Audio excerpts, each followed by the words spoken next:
भगवान ने फिर आखिर में क्या किया, रुक्मणी को हरण करके ले गए। तो रुक्मणी कौन है? श्री देवी, लक्ष्मी देवी। श्री देवी ये वाली नहीं देवी, श्री देवी बैकुंठ वाली, श्री लक्ष्मी देवी, लक्ष्मी ही रुक्मणी। तो भगवान हम सबको ये भी कल की कथा में ये संदेश भी हमें देना चाहते थे कि आप लाख प्रयास कर लो, पराया हम लोग मैं धनवान धनवान, आप लक्ष्मीपति नहीं हो सकते। पराया हम जो है ना गर्वेण तुंग सिरा, थोड़ा पद प्रतिष्ठा थोड़ा धनवान बने क्या कि अपने से नीचे के लोगों को देखना, दूर बात करना पसंद नहीं करते। और भगवान ये बताना चाहते हैं कि लक्ष्मीपति आप कभी हो नहीं सकते। लक्ष्मीपति तो नारायण ही हैं सदा सर्वदा के लिए। हाँ, आप लक्ष्मी पुत्र बनो, लक्ष्मी पुत्र बन करके लक्ष्मी माँ की आराधना आप करो, लेकिन लक्ष्मीपति तो नारायण ही हैं।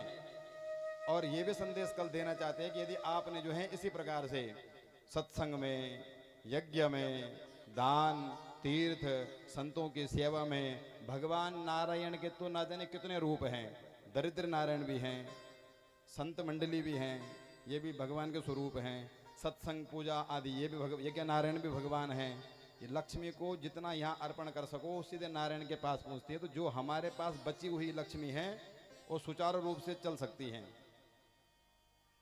और यदि ऐसा नहीं किया तो फिर भगवान जी हरण करके ले जाते हैं। यानी हरण करने का मतलब हुआ कि फिर भगवान कोई ना कोई ऐसे समस्या पैदा कर देते हैं, राग द्वेष छल कपट कोट कचेरी, कोई बड़ी व्याधि, तो इनमें आदि व्याधि रोग शोक संताप में वो लक्ष्मी खत्म हो जाती है। यानी बताना ये चाहते हैं कि लक्ष्मी का ध्यान तो रखो।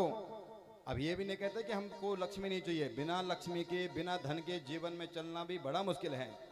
जीवन में खूब धन अर्जन करो, जहां तक प्रयास कर सकते दिन रात एक करो।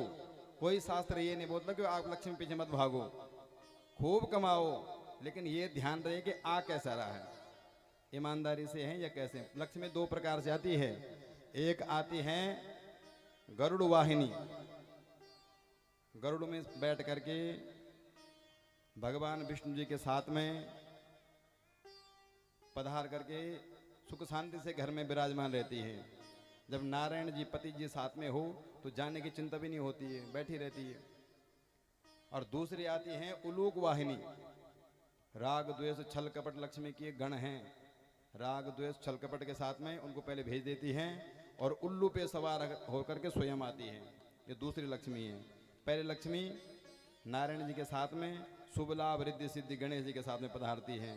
यदि ईमानदारी से लक्ष्मी आ रही हो, मेहनत से लक्ष्मी आ रही हो, तो कुछ शुभ में, कुछ लाभ में, कुछ रिद्धि में, कुछ सिद्धि में, कुछ यज्ञ में, कुछ दान में, कुछ सत्संग में, कुछ संत मंडली में, कुछ दरिद्र नारायण में, इस प्रकार से लक्ष्मी का व्यय होता।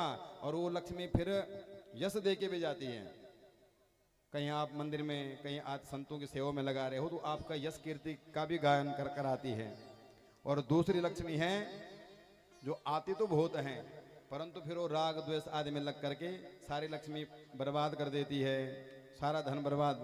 तात्पर्य ये हुआ कि लक्ष्मी का पालन तो करो, लक्ष्मी का ध्यान तो रखो, लेकिन अपने पुत्री के जैसे, जिस प्रकार से हम अपनी पुत्री का ध्यान रखते हैं, ये भी धीरे धीरे करके देखते हैं कि पुत्री हमारी बड़ी हो रही है, सयानी हो रही है, समय पर वर भी ढूंढना है, वर की तलाश करके समय पर विवाह भी करना है। और तब वो कन्या जो है घर में आती जाती अच्छी लगती है।